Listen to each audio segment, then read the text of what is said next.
दोस्तों, सुनो कहानी रोज चैनल पर आपका स्वागत है। सबसे पहले मैं आपसे निवेदन करना चाहूँगा कि अगर आपको यह कहानी पसंद आए तो कृपया इस वीडियो को लाइक और शेयर करें, और अगर आप पहली बार इस चैनल पर आए हैं तो कृपया सब्सक्राइब ज़रूर करें ताकि आपको भविष्य में हर कहानी आसानी से मिल जाए। तो चलिए आज की कहानी शुरू करते हैं। बहुत समय पहले की बात है।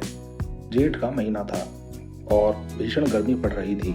सूरज आग उगल रहा था और चारों ओर लू के थपेड़े चल रहे थे। एक थका हारा मुसाफिर कच्ची धूल भरी सड़क पर पैदल चलता हुआ पसीने से तरबतर होकर सोच रहा था, काश कोई साधन मिल जाए। प्यास और थकान से बुरा हाल है। अब तो एक कदम चलना भी भारी लग रहा है। तभी उसे दूर से धूल का गुबार उठता दिखाई दिया, जिसमें से एक बैलगाड़ी आती दिखाई दी। मुसाफिर की जान में जान आई और उसने मन ही मन उस विधाता को धन्यवाद दिया।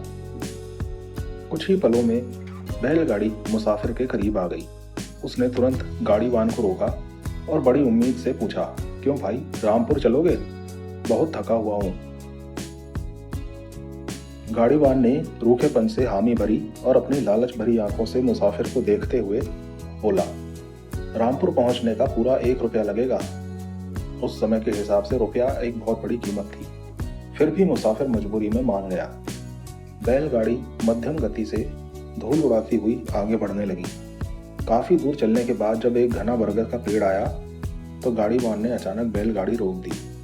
मुसाफिर ने घड़ी देखी और परेशान होकर पूछा, क्या बात है भाई, अभी तो रामपुर दूर है, गाड़ी क्यों रोक दी? गाड़ीवान एक पोटली खोलते हुए बोला, साहब मुझे भूख लगी है, मैं पहले भोजन करूंगा और बैलों को सुस्ताने दूंगा, फिर ही आगे चलूंगा। गाड़ीवान मजे से छांव में बैठकर रोटियां तोड़ने लगा। इधर मुसाफिर तपती धूप से व्याकुल था। लकड़ी की गाड़ी आग की तरह तप रही थी। वह बेचैन होकर गाड़ी से उतरा और सूरज से बचने के लिए उसी लकड़ी की गाड़ी की ठंडी छाया में जमीन पर दुबक कर बैठ गया। थोड़ी देर बाद जब गाड़ीवान का पेट भर गया तो वह डकार लेता हुआ आया और बोला, चलिए साहब उठिए, अब हमें सफर पूरा करना है। शाम ढलते ढलते वे रामपुर गांव की सीमा में पहुंच गए। मुसाफिर ने राहत की सांस ली और जेब से 1 रुपया निकाल कर दिया। बहुत बहुत शुक्रिया दोस्त, ये लो अपना तय किया हुआ किराया। पर गाड़ीवान ने रुपया लेने की बजाय आंखें तरेरी और कठोरता से बोला, 1 रुपया नहीं साहब, अब 2 रुपए निकालिए। मुसाफिर सन्न रह गया और चकित होते हुए बोला, 2 रुपए? भाई बात तो 1 रुपए की हुई थी, अब ये बेईमानी को? गाड़ीवान ने कुतर्क करते हुए समझाया, देखिए साहब, बात साफ है, 1 रुपया तो गाड़ी की सफारी का है और दूसरा रुपया उस वक्त का है जब आपने गाड़ी की छाया में बैठकर आराम किया था। छाया भी मेरी गाड़ी की ही तो थी।